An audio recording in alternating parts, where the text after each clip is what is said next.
السلام علیکم ورحمۃ اللہ وبرکاتہ۔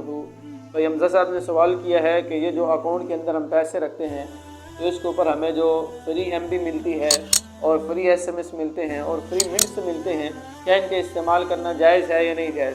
پہلے یہ بات یاد رکھیں، یہ جو اکاؤنٹس کھلانا ہے یہ فی نفسی ہی جائز ہے، اس کے اندر کوئی خرابی نہیں۔ جو خرابی پیدا ہوتی ہے وہ خارجی اسباب کی وجہ سے ہوتی ہے۔ وہ خارجی اسباب کیسے ہیں؟ مثال کے طور پر بعض کمپنی یہ کہتی ہے کہ آپ 1000 روپیہ رکھو، ہم آپ کو روزانہ اتنے ایس ایم ایس دیں گے، اتنے منٹس دیں گے، اتنے ایم بی دیں گے۔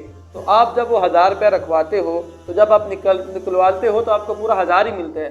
تو وہ جو آپ کو زائد منٹ مل رہے ہیں اور جو زائد ایس ایم ایس مل رہے ہیں مخصوص تعداد میں، یہ سود ہے۔ کیونکہ اصول یہ ہے کہ کل قرض جر نفعا فهو ربا، ہر وہ سود، ہر وہ قرض جو کسی نفع کو کھینچے، مشروط نفع کو کھینچے، وہ کیا ہے؟ وہ قرض سود ہے، لہذا اس سود سے بچنا چاہیے۔ لیکن اگر اس اعتبار سے ہو کہ وہ کہے کہ جس نے بھی اکاؤنٹ کھلوایا ہے، چاہے اس کے اندر پیسے ہوں چاہے نہ ہوں، تو اس کے اعتبار سے اگر وہ ایس ایم ایس اور ایم بی اور نیٹس دیتے ہیں تو ان کا استعمال کرنا جائز ہے۔ لیکن اس اعتبار سے کہ اتنے پیسے رکھو تو پھر ہم دیں گے، تو یہ جائز نہیں، یہ سود کے زمرے میں آتا ہے۔ تو اللہ جل جلالہ سے دعا ہے کہ اللہ جل جلالہ ہم شریعت کے تمام احکامات پر عمل کرنے کی توفیق عطا فرمائے۔